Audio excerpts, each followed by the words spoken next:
बिस्मिल्लाहिर्रहमानिर्रहीम नाजरीन पाकिस्तान किसान टीवी ਦੇ ਨਾਲ ਮੈਂ ਤੁਹਾਡਾ ਮੇਜ਼ਬਾਨ ਮੀਆਂ ਤਸਵਰ ਇਜਾਜ਼। ਦੋਸਤੋ ਅੱਜ ਮੈਂ ਕੱਦੂ ਦੇ ਬਾਰੇ ਘੀਆ ਸ਼ਰੀਫ ਦੇ ਬਾਰੇ ਗੱਲ ਡਿਸਕਸ ਕਰਨ ਲੱਗਾ।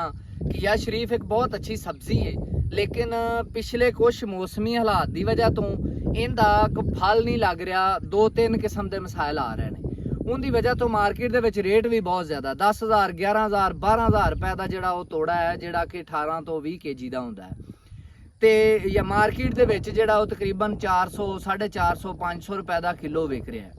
ਹੁਣ ਇਹਦੇ ਵਿੱਚ ਮਸਲਾ ਕੀ ਆ ਰਿਹਾ, ਕਿਸਾਨ ਨੂੰ ਸਮਝ ਕਿਉਂ ਨਹੀਂ ਆ ਰਹੀ। ਮੈਂ ਵੀ ਪਿਛਲੇ 10-15 ਦਿਨਾਂ ਦਾ ਇਸੇ ਮਸਲੇ ਦੇ ਵਿੱਚ ਹੀ ਫਸਿਆ, ਲੇਕਿਨ ਮੈਂ ਸਾਰੀ ਰਿਸਰਚ ਕਰਨ ਤੋਂ ਬਾਅਦ ਇੱਕ ਨਤੀਜੇ ਤੇ ਪਹੁੰਚਿਆ ਜਿਹੜਾ ਮੈਨੂੰ ਟੋਟਲ ਸਮਝ ਆਈ, ਉਹ ਮੈਂ ਅੱਜ ਤੁਹਾਡੇ ਨਾਲ ਗੱਲ ਕਰਨ ਲੱਗਾ।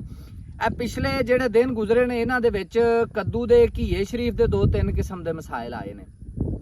ਇੱਕ ਤਾਂ ਫੰਗਸ ਦਾ ਬਹੁਤ ਹੈਵੀ ਅਟੈਕ ਹੋਇਆ ਹੈ ਕੱਦੂ ਦੀ ਫਸਲ ਦੇ ਉੱਤੇ, ਕਿਉਂਕਿ ਨਾਜ਼ੁਕ ਫਸਲ ਨਾਜ਼ੁਕ ਵੱਲ ਹੁੰਦੀ ਏ ਔਰ ਫੰਗਸ ਦਾ ਹੈਵੀ ਅਟੈਕ ਹੋਇਆ ਕਿਉਂਕਿ ਨਮੀ ਵੀ ਨਾਲ ਮੌਜੂਦ ਸੀ, ਹਵਾ 'ਚ ਵੀ ਨਮੀ ਮੌਜੂਦ ਸੀ ਔਰ ਬਾਰਿਸ਼ਾਂ ਵੀ ਹੁੰਦੀਆਂ ਰਹੀਆਂ ਨੇ।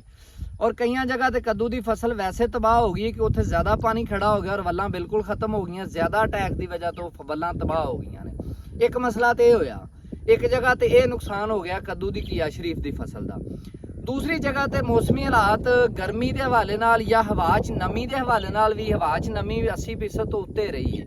ਗਰਮੀ ਜਿਹੜੀ ਉਹਦੀ ਵੀ ਸ਼ਿੱਦਤ ਇੰਨੀ ਰਹੀ ਹੈ ਕਿ ਉਹਨੇ ਪੋਲੀਨੇਸ਼ਨ ਨਹੀਂ ਹੋਣ ਦਿੱਤੀ, ਯਾਨੀ ਕਿ ਫੁੱਲ ਦੇ ਵਿੱਚ ਜਿਹੜਾ ਮੇਲ ਦਾ ਫੀਮੇਲ ਦੇ ਵਿੱਚ ਮੇਲ ਦਾ ਨੁਤਫਾ ਪੈਣ ਦਾ ਅਮਲ ਹੈ, ਫਰਟੀਲਾਈਜੇਸ਼ਨ ਦਾ ਜਾਂ ਪੋਲੀਨੇਸ਼ਨ ਦਾ ਅਮਲ ਹੈ, ਉਹ ਡਿਸਟਰਬ ਰਿਹਾ ਔਰ ਉਹਦੀ ਵਜ੍ਹਾ ਤੋਂ ਫਲ ਨਹੀਂ ਲੱਗਾ। ਔਰ ਤੀਸਰਾ ਜਿਹੜਾ ਵੱਡਾ ਮਸਲਾ ਆਇਆ, ਉਹ ਮਸਲਾ ਕੁਛ ਇਸ ਤਰ੍ਹਾਂ ਹੈ ਕਿ ਜਿਸ ਜਗ੍ਹਾ ਤੇ ਫਲ ਲੱਗ ਵੀ ਗਿਆ ਹੈ ਉਸ ਜਗ੍ਹਾ ਤੇ ਸਫੈਦ ਮੱਖੀ ਦੀ ਵਜ੍ਹਾ ਤੋਂ, ਉਹਦੇ ਡੰਗ ਦੀ ਵਜ੍ਹਾ ਤੋਂ ਇੱਕ ਜਾਂ ਫੰਗਸ ਦੇ ਅਟੈਕ ਦੀ ਵਜ੍ਹਾ ਤੋਂ ਕੱਦੂ ਦਾ ਫਲ ਬਣ ਕੇ ਤੇ ਉਹ ਕਿਰਨਾ ਸ਼ੁਰੂ ਹੋ ਗਿਆ।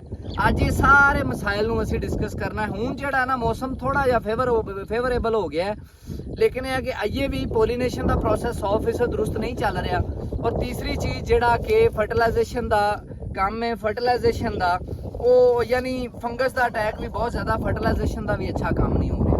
ਹੁਣ ਇਹ ਇੱਕ ਐਗਜ਼ਾਮਪਲ ਹੈ, ਇਹ ਵੀ ਐਗਜ਼ਾਮਪਲ ਹੈ, ਮੈਂ ਤੁਹਾਨੂੰ ਉਹ ਫੰਗਸ ਦੇ ਅਟੈਕ ਦਾ ਜਾਂ ਸਫੈਦ ਮੱਖੀ ਦੇ ਅਟੈਕ ਦਾ ਦੋ ਵਜ੍ਹਾ ਤੋਂ ਇਹ ਮਸਲਾ ਆ ਰਿਹਾ ਹੈ। ਕੱਦੂ ਦਾ ਪੋਲੀਨੇਸ਼ਨ ਹੋਈ ਹੈ ਤੇ ਫਲ ਬਣਿਆ ਹੈ, ਫਲ ਬਣਨ ਤੋਂ ਬਾਅਦ ਫੰਗਸ ਦਾ ਅਟੈਕ ਹੋਇਆ ਹੈ। ਫੰਗਸ ਦਾ ਅਟੈਕ ਜਾਂ ਦੂਸਰੀ ਸਾਈਡ ਤੇ ਜਿਹੜੀ ਸਫੈਦ ਮੱਖੀ ਉਹਦੇ ਅਟੈਕ ਦੀ ਵਜ੍ਹਾ ਤੋਂ, ਉਹਦੇ ਡੰਗ ਦੀ ਵਜ੍ਹਾ ਤੋਂ ਕੀ ਹੁੰਦਾ ਹੈ ਕਿ ਇਹ ਬਿਲਕੁਲ ਇਸ ਤਰੀਕੇ ਨਾਲ ਕਾਲਾ ਜਾਂ ਬਰਾਊਨ ਜਿਹਾ ਹੋ ਕੇ ਤੇ ਫਲ ਜਿਹੜਾ ਨਾ ਉਹ ਸੁੱਕਣਾ ਸ਼ੁਰੂ ਹੋ ਜਾਂਦਾ ਔਰ ਸੁੱਕ ਕੇ ਖਤਮ ਹੋ ਜਾਂਦਾ, ਯਾਨੀ ਫਲ ਬਣਦਾ ਨਹੀਂ। ਔਰ ਇਹਦਾ ਹੁਣ ਮੈਂ ਪਹਿਲੇ ਇਹਦੀ ਸੂਰਤ-ਹਾਲ ਦੇਖ ਲਓ। ਇਹਨੂੰ 2 ਸਪਰੇਅ ਕਰਵਾ ਦਿੱਤੇ ਨੇ, ਉਹ ਸਪਰੇਆਂ ਦਾ ਤੁਹਾਨੂੰ ਰਿਜ਼ਲਟ ਦੱਸਣ ਲੱਗਾ ਕਿ ਹੁਣ ਇਹ ਜਿਹੜਾ ਫਲ ਹੈ ਨਾ ਇਨਸ਼ਾਅੱਲਾ ਤਾਲਾ ਬਿਲਕੁਲ ਸਿਹਤਮੰਦ ਹੈ। ਇਹ ਫਲ ਦਾ ਇਹ ਵੀ ਖਦਸ਼ਾ ਹੈ, ਫਲ ਨੂੰ ਇਹ ਵੀ ਅਟੈਕ ਹੋਇਆ ਸਫੈਦ ਮੱਖੀ ਦਾ, ਇਹ ਮੁਸ਼ਕਲ ਬਚੇਗਾ। ਠੀਕ ਹੈ, ਇਸੇ ਤਰ੍ਹਾਂ ਯਾਨੀ ਕਾਫੀ ਹੱਦ ਤੱਕ ਕੰਟਰੋਲ ਹੋ ਗਿਆ, ਕੋਈ ਫਲ ਜਿਹੜਾ ਨਾ ਇਹ ਵੀ ਖਰਾਬ ਹੋ ਰਿਹਾ, ਕੋਈ ਬਚ ਰਿਹਾ। 2 ਸਪਰੇਅ ਇਹਨੂੰ ਕਰਵਾਏ ਨੇ। ਮਜ਼ੀਦ ਜਿਹੜਾ ਨਾ ਇਹ ਦੇਖੋ ਇਹ ਵੀ 2 ਕੱਦੂ ਲੱਗ ਚੁੱਕੇ ਨੇ, ਇਹ ਵੀ ਜਿਹੜਾ 3 ਇਹ ਤਾਂ ਖਰਾਬ ਹੋਇਆ, ਇਹ 2 ਠੀਕ ਰਹਿਣਗੇ ਇਨਸ਼ਾਅੱਲਾ, ਇਹ ਜਿਹੜਾ ਨਾ ਇਹ ਚੱਲ ਜਾਣਗੇ। ਇਹਦਾ ਹੁਣ ਇਲਾਜ ਕੀ ਹੈ, ਮੈਂ ਬੇਸਿਕਲੀ ਤੁਹਾਨੂੰ ਇਹ ਵੀ ਕੱਦੂ ਇਹ ਵੀ ਦੇਖੋ ਇਹਦਾ ਹੁਣ ਮੈਂ ਤੁਹਾਨੂੰ ਇਹ ਵੀ ਦੇਖ ਲਓ।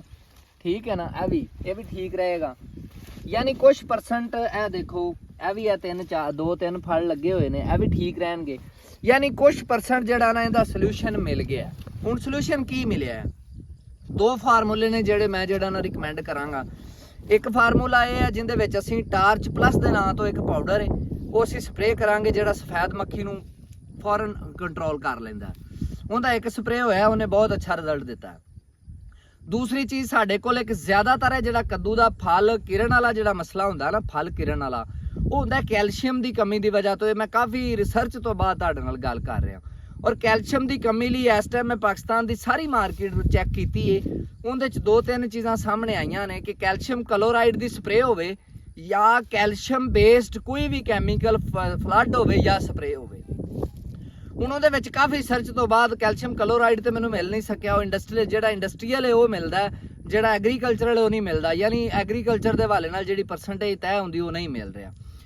ਹੁਣ ਜਿਹੜਾ ਐਗਰੀਕਲਚਰ ਦੇ ਵਿੱਚ ਜਿਹੜਾ ਕੈਲਸ਼ੀਅਮ ਦਾ ਫਾਰਮੂਲਾ ਮਿਲਿਆ, ਉਹ ਮੈਨੂੰ ਇੱਕ ਮਿਲਿਆ ਨੈਨੋਕਾਲ ਦੇ ਨਾਮ ਤੋਂ, ਸਵਾਤ ਐਗਰੋਕੈਮੀਕਲਸ ਦਾ, ਨੈਨੋਕਾਲਸ ਦੇ ਨਾਮ ਤੋਂ।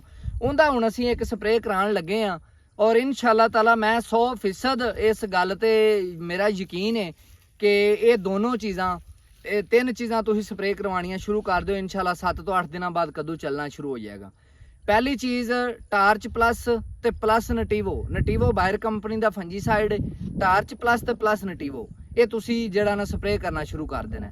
ਨਾਲ ਹੀ ਨਾਲ ਦੂਸਰੀ ਸਾਈਡ ਤੇ ਤੁਸੀਂ ਨੈਨੋਕਾਲ, ਇੱਕ ਸਵਾਤ ਐਗਰੋ ਦਾ ਕੈਮੀਕਲ ਹੈ, ਕੈਲਸ਼ੀਅਮ ਬੇਸਡ ਕੈਮੀਕਲ ਹੈ, ਉਹ ਵੀ ਸਪਰੇਅ ਕਰਨਾ ਸ਼ੁਰੂ ਕਰ ਦੇਣਾ। ਇਹ ਤਿੰਨੋਂ ਚੀਜ਼ਾਂ ਮਿਕਸ ਜਦੋਂ ਤੁਸੀਂ ਐਟ ਅ ਟਾਈਮ ਸਪਰੇਅ ਕਰੋਗੇ, ਇੱਕ ਦਿਨ ਦਾ ਵਕਫਾ ਪਾ ਕੇ, ਤੇ ਇਨਸ਼ਾਅੱਲਾ ਤਾਲਾ ਚੌਥੇ ਤੋਂ 5ਵੇਂ ਦਿਨ ਤੁਹਾਡੀ ਤੜਾਈ ਸ਼ੁਰੂ ਹੋ ਜਾਏਗੀ ਔਰ ਇਨਸ਼ਾਅੱਲਾ ਤਾਲਾ ਰੇਟ ਵੀ ਇੰਜੋਏ ਕਰੋਗੇ। ਇਹਦੇ ਨਾਲ ਹੀ ਇਜਾਜ਼ਤ ਦਿਓ। ਕਿਸਾਨ ਜ਼ਿੰਦਾਬਾਦ, ਪਾਕਿਸਤਾਨ ਪਾਇੰਦਾ।